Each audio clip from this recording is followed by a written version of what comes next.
Сулышыңда яшим кеше ватаным дип исемләнә. Ул якташлар белән очрашулар циклы кысаларында үтә һәм районыбызның 95 еллыгына багышлана. Әлеге очрашуга танылган шагыйрь, күп кенә матур җырлар авторы, Татарстанның атказанган мәдәният хезмәткәре Вазыйх Фатыйхны чакырдым. Хәерле көннәр, Вазыйх әфәнде. Хәерле көн, Назилә. Вазыйх әфәнде, балык бистәсе сезнең өчен нинди төбәк ул? Балык бистәсе минем туган җирем. Кендегендергән җирем. Ул минем туган илем дә. Ул минем кеше ватаным да. Чөнки минем туганнан бирле бала чагым, яшьлегем, хезмәт елларым биредә узган. Рәхмәт. Язмышыгыз туган җирегез белән ни дәрәҗәдә бәйләнгән? Язмышым белән әйткәнемчә, балачактан бәйләнеп киткән инде ул минем. Һәм иң беренче хезмәт елым да шушы төбәктә, шушы җирлектә, туган җиремдә багышланды минем. Миңа бик күп тәкъдимнәр булды. Башка районнарга да тәкъдимнәр булды кайтырга. Әмма ләкин ниндидер патриотлык хисе мине үземнең туган ягыма кайтарды. Һәм бер дә үкенмим монда хезмәт иткәнемә, монда яшәгәнемә. Мин монда үземнең бәхетемне таптым. Үземнең бәхетле хезмәтемне күрдем. Хезмәтемнең нәтиҗәләрен күрдем шушы төбәктә.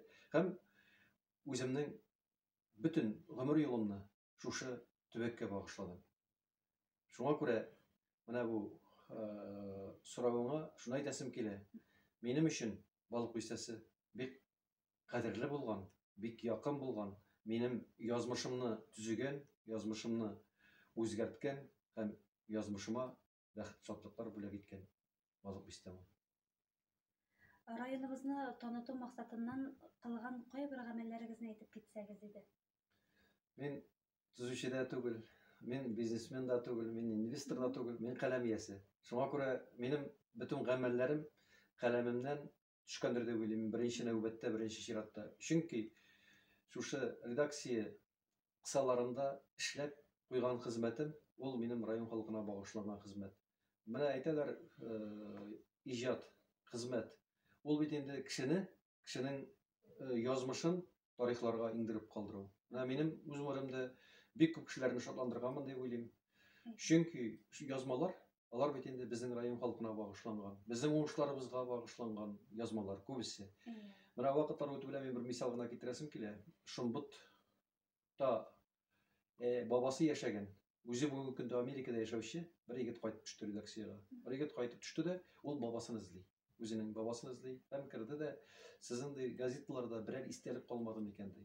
Без көне буе утырдык ул егет белән. Һәм аның өчен иң дә кадерле булган язманы табып алдык. Аның шатланганын күрсәң, аны фотоларга төшереп, ул язманы үзе белән алып киткәнен без инде шатланып карап тордык. Менә мин бу нәрсә әйтәсе килә. Безнең һәрбер язган әйбер калдырган, шәхсән үземнең язмам, ул тарих.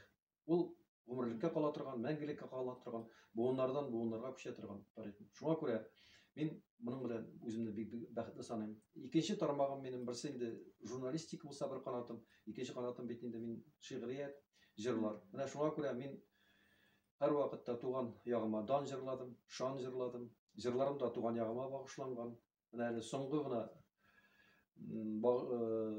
дөнья күргән, ишетелгән беренче булган менә бу соңгы җырым балык бистәсе гимны да шул максаттан туды. Аннан соң чыккан китаплар соңгы вакытта бүгенге эшләгән хезмәтләрем дә балык бистәсенә багышланган. Менә халкым хәтереннән кайтабыз безнең алдыда торган китапта. Мин моны үзем өчен бик кыйммәтле китап саныйм. Чөнки монда 50гә якын балык бистәсенең язмышы тарихларга, буыннарга калган инде. Бу кешеләр балык бистәсе өчен үзләренең гомерләрен, энергияларын, көчләрен биргән һәм чын мәгънәсендә намуслы хезмәт күрсәткән безнең шәхесләребез, безнең якташларыбыз, безнең балык бистәлеләр. Якташларыбызга багышланган күңел теләкләрегезне дә ишетәсе килә, Вазыйх әфәнде.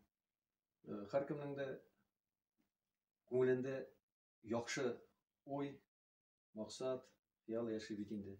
Ул инде сүздә юк. Безнең якташларга балык бистәлеләргә хас күренеш дип әйтәсем килә. Шуңа күрә мин теләр идем, аларның һәр вакытта көләч йөзләрен күрсәк иде. Аларның уңышлардан шатлангандарын күрсәк иде. Дөньялар имин булып, матурлыкта яшәп, байлыкта яшәп, күңел тынычлыгында иң кыйммәт әйтәсем килә мин. Кешенең байлыгы да булыр, әмма саулыгы, бәрәкәт, булган әйбернең бәрәкәте булса иде дигән. Инде балык бистәсенә килгәндә, балык бистәсе бик матур як бит ул. Безнең урманнарыбыз, кырларыбыз, безнең табигатыбыз, экологик яктан чиста булган су җирләребез.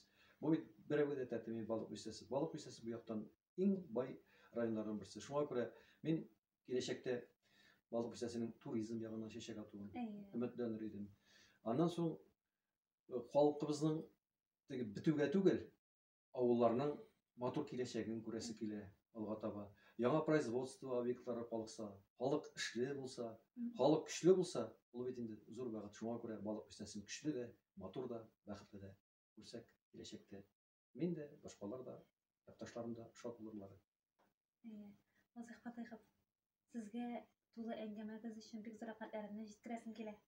Сезгә саулыкның ныгын, гомернең озынын телим. Иҗади уңышлар насыйп булсын сезгә. Алдагы көннәрдә дә очрашулар көтеп торсын инде безне. Мин дә нәкъ шундый җылы тәкләрдә калам сезләргә. Рәхмәт бик зур сезгә.